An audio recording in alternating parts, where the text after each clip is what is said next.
Hi, இன்னைக்கு Bhagyalakshmi kitchen விளாக்ல புதினா தொகையில் பார்க்கலாம் வாங்க. வெறும் புதினா வச்சு தான் பண்றோம். ஒரு 2 கப்பு புதினா இருக்கு. கொய்யாப்பழம் அளவு நான் புளி எடுத்திருக்கேன். ஒரு 10 மிளகாய் எடுத்திருக்கேன். 10 பூண்டு எடுத்திருக்கேன். இஞ்சி தட்டி வச்சிருக்கேன். உப்பு சேர்த்திருக்கேன். இதெல்லாம் போட்டு மிக்சியில போட்டு அரைச்சி நான் காட்டுறேன். மிளகாவும் சேர்த்துக்கிறேன் பாருங்க, இந்த தண்ணியோட.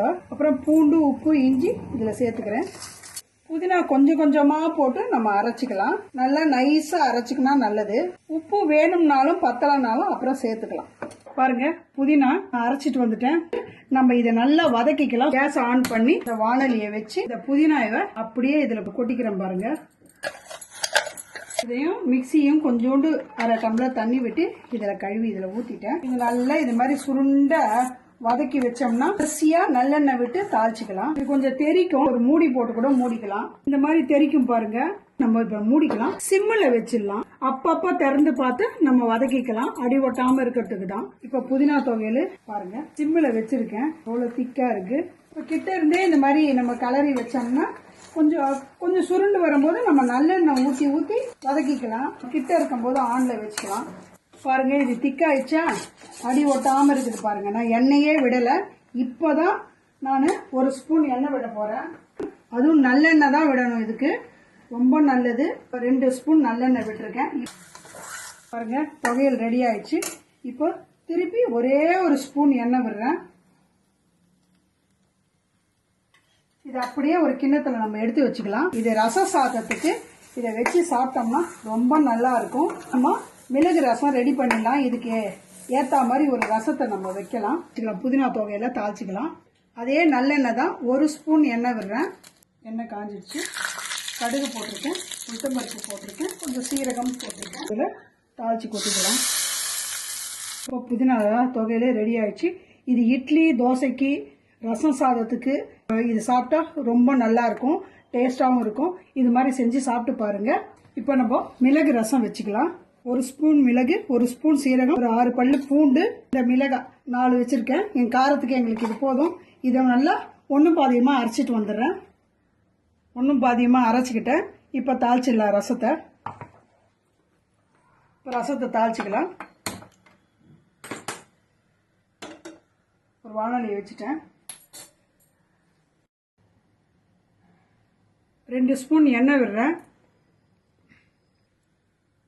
கடுகு, உளுத்தம்பருப்பு, சீரகம் எல்லாம் அரை ஸ்பூன் போட்டிருக்கேன். தக்காளி இதில் சேர்த்துக்கிறேன்.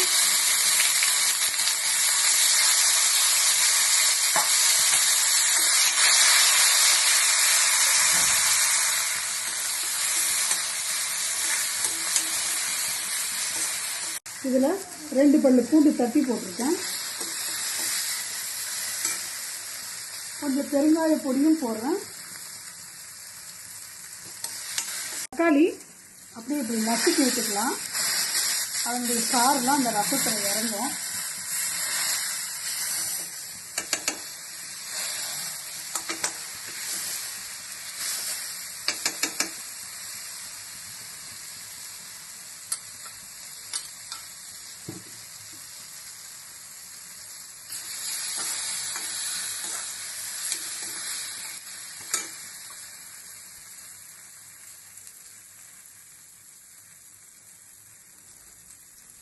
இந்த பொடியும் இதில் சேர்த்துக்கிறேன் பாருங்க.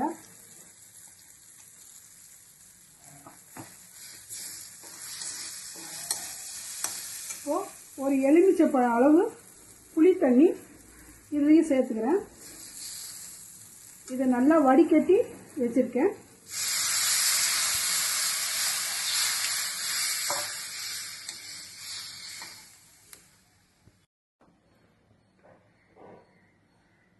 நான் ரசத்துக்கு ஏற்ற அளவு உப்பு போடுறேன்.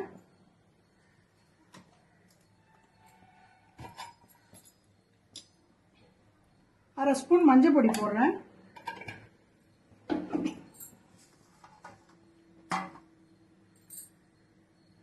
கருவேப்பிலையும் கொஞ்சம் போடுறேன். இது நல்லா நுர கட்டி வரட்டும். இறக்கிக்கலாம் நம்ம. அப்போ கொத்தமல்லியை சேர்த்துக்கலாம். 1 ஸ்பூன் ரசப்பொடியும் போடுறேன். ரசம் கொதிக்கிற நிலைமையில இருக்கு. நம்ம இப்போ இதை இறக்கி வச்சுக்கலாம்.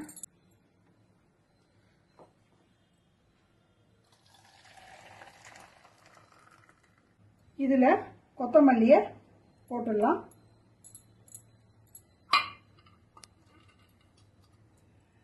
இப்போ மிளகு ரசம் ரெடி ஆயிடுச்சு. புதினா கூட இது வச்சு நம்ம சாப்பிட போகிறோம். இன்னைக்கு பாக்கியலட்சுமி கிச்சன் விளாகில் மத்தியானம் லஞ்ச் புதினா தொகையில் தேங்காய் இல்லாமல் அரைச்சிருக்கோம், மிளகு ரசம் வச்சுருக்கோம், ஒயிட் ரைஸு, இது தொட்டுக்கிறதுக்கு முட்டை வறுவல் பண்ணியிருக்கேன். இது நான் வீடியோவில் காட்டல, இது 2 மட்டும்தான் காட்டியிருக்கேன். இந்த முட்டை வறுவல் நான் செய்கிறத காட்டலை, இது 2 மட்டும்தான் நான் செய்கிறத காட்டியிருக்கேன். இன்னைக்கு நம்ம வீட்டு லஞ்சு சிம்பிள் லஞ்சு இதுதான். இது மாதிரி செஞ்சு சாப்பிட்டு பாருங்க, கமெண்ட்ல சொல்லுங்க. பாக்கியலட்சுமி கிச்சன் விளாகுக்கு லைக் பண்ணுங்க, ஷேர் பண்ணுங்க, கமெண்ட் பண்ணுங்க, சப்ஸ்கிரைப் பண்ணுங்க. பாய்.